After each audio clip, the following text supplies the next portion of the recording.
Hello, everyone, and welcome back. This is our Pro Athlete interview series, and this is brought to you by the Family Office Club. And today we're here with Carolyn. And Carolyn, how are you doing today?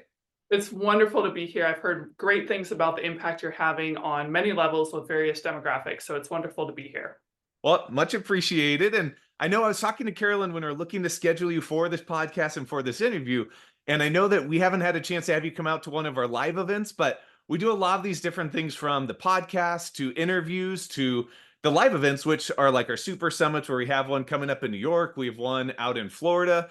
Or you might have seen us, like we have a social media following. I think it's like 15.5 million right now, whether it's Yep. on YouTube or LinkedIn or any of those. However you came to us, thank you. And I'm excited for you guys to get to know Carolyn here. And the whole point of this is when we have our different live events or do interviews, a lot of times we'll have investors up on stage, professional athletes like Carolyn. And the whole point of it is to try to get some insights and advice of what did they do themselves to get to where they are now. So for Carolyn, how did she get to become a 0.1 percenter in the athletic space or now in the business space? And sort of how did she do that? And then maybe we can get some insights whether if we're a professional athlete ourselves, I'm not right now, but if we are a professional athlete, like how can we actually get ourselves to that same level? And what are some of those tips and strategies and tricks that you were able to use that we could then use ourselves or just take them and tweak them so that they fit us. So that way they actually work. So thank you for taking the time.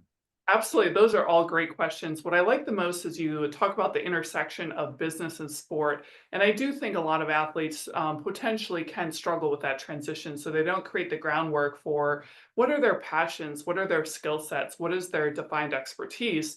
And my first advice is to merge your passion with your skill set with demand in the world. The world is ever changing. When you think about technology, when you think about even COVID and how that changed, how we do e-commerce, how we do brick and mortar business, how hybrid work has changed the way in which we communicate with one another from a business standpoint.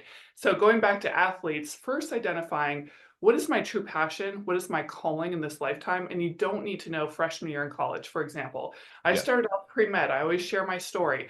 And the flaw that I found in our healthcare system, it was based on treatment, not prevention. My passion lies in preventative health, lifestyle modification, nutrition, fitness, promoting anti-alcohol, anti-drug messages amongst teenagers. So I knew in my heart I wanted to work in a space that would be profitable but also feel good to my soul. And that means I'm helping people live better and longer. And when I was pre-med, I realized that I would probably see 50 to 70 patients a day, perhaps have 15 minutes with them, perhaps prescribe them insulin shots and tell them good luck with their type 2 diabetes. And I didn't feel okay about that. And so I realized that with the consumer shifting from the standpoint of I am my own best medicine, there is a higher emphasis on out of pocket expenses. And essentially now insurance companies are investing more in the gym memberships. They actually have write offs for insurance companies for gym memberships, for holistic health initiatives, taxing for poor nutrition consumption in some countries, which is wonderful. Getting rid of alcohol or taxing for alcohol and things of that nature. I personally haven't drank my whole life. I've eaten clean my whole life. I started studying nutrition in sixth grade. So my interest and passion started so young. It stuck with me everywhere I went and then well into my Stanford years. And so to answer that question, I actually started my own side business before I even transitioned from playing professional sports. So I became certified as a personal trainer. I built out my client list and then Skype came about and I built up clients in Los Angeles, Phoenix. I was playing in France and then in Miami. And my clients wanted to work with me everywhere I moved. And I said, I need a solution for virtual training. So Hmm. I shared this story because Skype was fresh off, software. People were utilizing it for social aspects, not for, virtual training. And so I called my lawyer and I said, I need something in place from a liability standpoint to allow me to expand on my demographics and have pre-recorded content to be able to scale better. Hmm. So from there, I took my passion, my expertise, and my skill sets, and I was able to scale out who I was able to reach and the speed in which I was able to reach them and still be doing other things. So the broader analysis there is I took my passion, turned it into a skill because I have a plethora of CEUs and background, biomechanical analysis, pre and postnatal fitness and health, working with at-risk populations, type 2 diabetics, obese patients. Even though I love working with student athletes and NBA players and NFL players and MLB players, which I've all worked with them, I actually love working with all types of backgrounds. Okay. And so I took that background, I took the software, I took my expertise, And I realized that human capital only takes you so far. So I'm going to encourage people there in the business space to think about time, space, compensation, and scalability. And how can you take what you offer in a product or a service, because it's going to fall in one of those two categories, and be able to scale it as fast as possible, reaching demographics that relate to you the most. Being 6'5", because I'll answer that question, it comes about a lot. I am 6'5", and I'm a yoga instructor, and that's a little bit rare. And being a female, and who relates the best to me? I will say sixth to ninth grade volleyball and basketball players, both boys and girls, is a primary demographic that I do work with. Also, pregnant mothers. And so, how am I able to scale and reach them in a way that is relatable, helpful, and goes across all continents, essentially? So that was my journey. As I started very young, I started coaching, I started training, and I was a freshman in Stanford, and I even started doing that on the side. So I Wow. started building that, and then by the time I moved back to Los Angeles, I had 30 to 40 clients, and I was doing my own thing. Finished my master's at USC in health communication management, which was a combination of business school and communications. And I've just been in that space forever, since 2001. What's interesting, you look at Peloton, you look at Fitbit, you look at all these companies who, again, product or service, and they've merged the two. Mhm. Peloton has a product, which is a bike, and they also have services, which is virtual trainers through their bike and their fitness offerings. So it's just fun to keep a pulse on that industry, because I think more and more people are investing in their wellness, and everybody wants convenience. So whether they work out at home half the time and they work out at a gym another half the time, it's a growing tendency for everybody to integrate that into their life. And so the demand for what you offer is another point I'm going to make. I think in life you have to realize pivoting. And let's say people stop eating donuts. That would be wonderful, right? Yeah. Or Very easy Starbucks. first. Yeah. First level to start. Let's take caffeine. So let's say Starbucks, and all of a sudden there was a mandate that no one can consume caffeine. It's now, an intensely identified drug, or whatever, however they want to classify it. All of Starbucks would suffer, obviously, because that's their marquee product.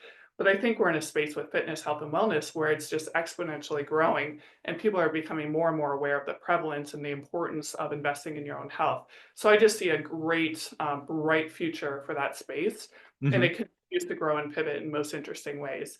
So for me, that's my personal calling. I love helping people, fitness, health, and wellness. I have my own website, fitforlivinglife.com, and my contact is off of that website as well.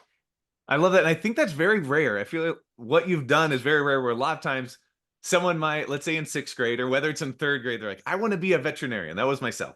I'm not a veterinarian now, where for you, if it was like, oh, diet and health, that's very important to me in sixth grade, you continued that and then actually made it happen. So I think that's very rare for you to be able to take what your initial passion was, or original passion, be able to keep, you might have pivoted, but you stayed with that same focus, one before your professional sports career and then after. So I think Yep. that's very rare and that's very commendable.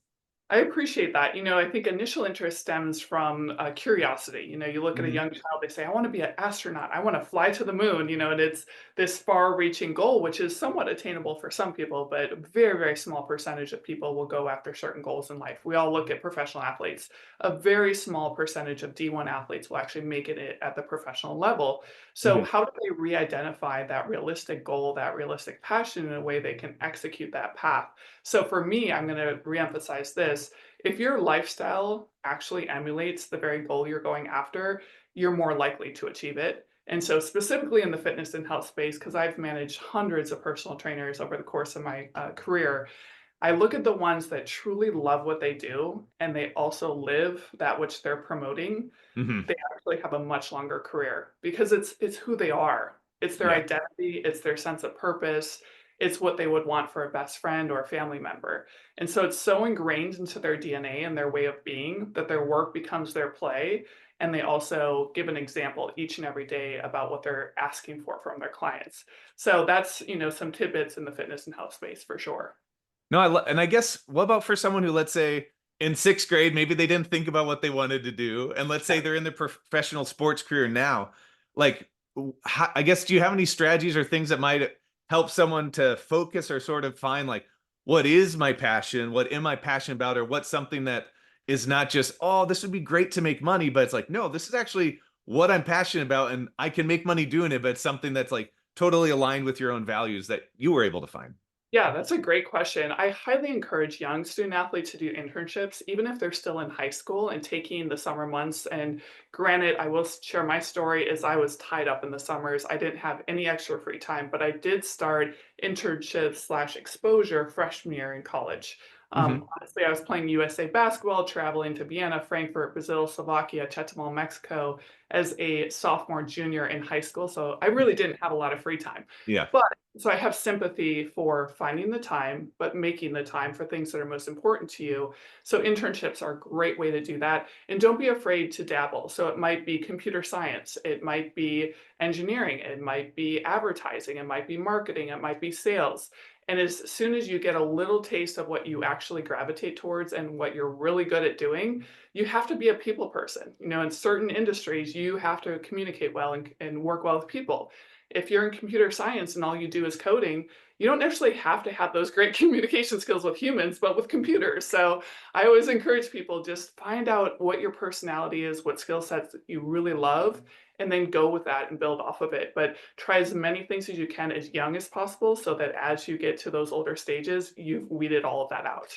Yeah, no, that makes sense. And I guess we didn't go into too much. What was your background? I know when you talked about going to Stanford, like what was your professional career before you started doing what you're doing now that we've been talking about?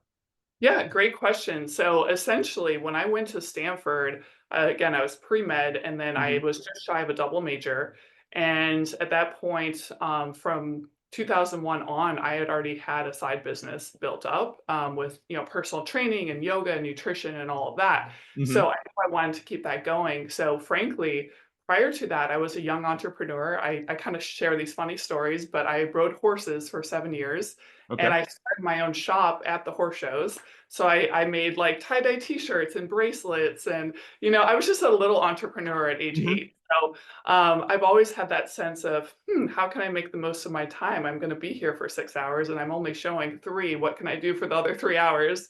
And I just had that unique mindset of kind of leveraging who you're in front of, what do they want to see more of, and how can I offer something of value to this audience and make a business out of it. So I always encourage people to start as young as possible. And for me, it was pretty young where I started to develop that mindset. No, I love that. And well, I guess when we are talking about when you're saying, okay, I had these 30, 40 clients that they traveled with me, you went through Skype trying to find different resources.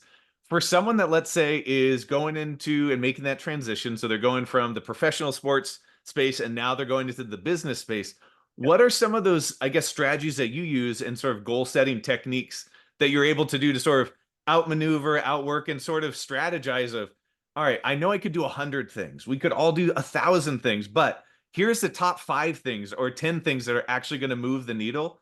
How were you able to sort of set those goals or identify them so that you knew what to execute on? Yeah, great question. I'm going to go back to the point I made previously, which is optimizing human capital.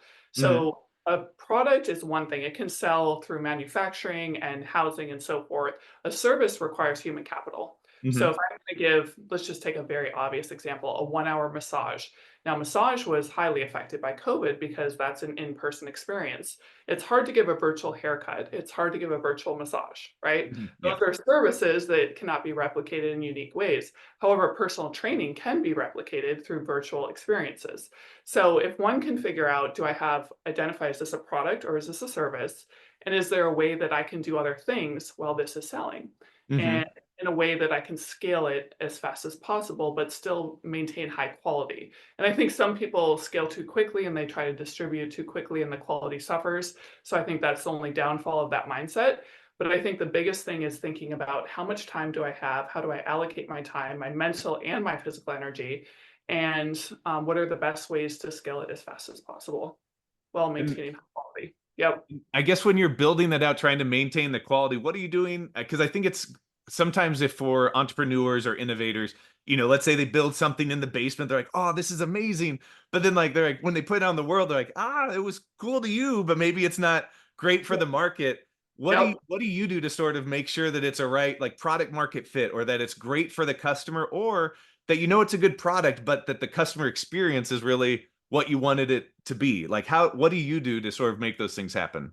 That's a great question. Number one is feedback, Mhm. constructive criticism, and this is something I'll tell a third grader, is when your coach corrects you on the basketball court, they love you, they care about you, they actually think you have high potential. So if a young child can learn to take constructive criticism and feedback and use it to their advantage, which is to improve, and that goes to business. If I'm Mhm. gonna take feedback from my customers and improve the product, I'm gonna win. But if I'm, a little bit shut down and I think, no, no, no, the way that I'm doing it is the best way, and I'm not open to any feedback, you're actually limiting your growth and your ability to scale. So the number one thing is ask for customer feedback. Number Mhm. two is start on a smaller audience. Maybe it's your following. You have a group of 30 yoga enthusiasts and you say, okay, let's try this and tell me what you think. Start with a group you know well, get their feedback, and then scale it after you get that feedback. So it's all about timing, exposure, and then being completely flexible when it comes to adapting to that feedback and adjusting to what you're putting out in the market. And also being okay with saying that didn't work, some marketing tactics. So maybe you run an advertisement with a coupon or a percent off, or you target a particular demographic geographically that you thought would be extremely excited and they're not. Maybe it's the geography. It's not necessarily the people, but it could be the exact zip code, or it could be the age group that you're targeting, or the basketball players that's, fit a certain age group that's going to be more relevant towards. So I think being a little bit aware of tweaking the little details to get the Mhm. result you're looking for. Yeah, no, that makes sense. And a lot of times, like what a message might work great for me might not resonate with you, right? So Absolutely. you just want to make sure that Absolutely. you are pivoting, testing the waters, A/B testing, and that's Yep. great that that's something that you put into practice. Absolutely. And in fitness, for example, it could be lowering risk of injury, improving mental performance for one person. For a pregnant mother, she cares about having a healthy child. For a defensive lineman, they're trying to get bigger, stronger, faster. All they care about is size and speed. It's like you have to have a different conversation in an honest way based on who you're speaking to. And can you actually deliver on what you're promising them? That's huge. Mhm. Integrity in your product and service is huge. Oh, yeah, I love that. And I guess another part that I want to touch on is you talked about going to your attorney, let's say, when you're trying to see, all right, how do I actually expand my reach? How do I get there? Did you have any recommended, I guess, sort of like who did you have in your corner? Whether, when you're in sports, you might have a coach or you might have a personal trainer. In the Yep. business side of things, I know you might have that attorney, but did you also have business advisors or what did you set up to sort of like help facilitate your own success that way? Yeah, great question. I think first and foremost, I go with people I trust, and I say that for everybody. A lot of sports agents have built-in resources. So they'll have a real estate agent, they'll have, a business manager, they'll have investors and people they've already used for the last 15 years. For myself, I turned to my Stanford friends, to be honest with you, because I went Okay. to school with them, Uh-huh. and I saw what they went through and I trust them. So thankfully, I have a really good network of very close friends, but are very good at their profession, and I tap into those resources typically. I also look at area of expertise. So if you look at intellectual property or you look at e-commerce, there are lawyers that specialize in given sectors. And it's very important, if your question is pertinent to a given sector, to really stick with that sector when you speak with professionals. Mhm. No, that makes sense. And did you, I guess, for your own personal training side of things or on like sports medicine side or nutrition, do you have other people that are in that same field that you sort of go and you're like, all right, little mastermind group of what do you think about this? What are you doing here? I know you're in the space and we don't compete, but we both understand. Like, do you set up groups like that you ping ideas out of, or what do you do that way? That's a great question, because the analogy I'm going to use is an individual sport versus a team sport. So if you took golf versus a basketball team, is Hmm. that golfer willing to collaborate with other golfers to Hmm. perfect their game, right? So in the fitness space, I will say this, that if you have individual personalities that are really good at what they do, let's say a yoga instructor, you will find more often that they stay in their lane. They don't ask for a lot of advice. They observe their competition and then they execute and compete. Hmm. Just that's Okay. the tendency. However, I think it is a mistake not to have mentors. So throughout my life, I have wonderful other personal trainers that are a bit older. Hmm. Some celebrity trainers in Los Angeles, for example, that have done wonderful things. Three of which are retired now, and they actually moved to a super small, quiet area where no one bothers them.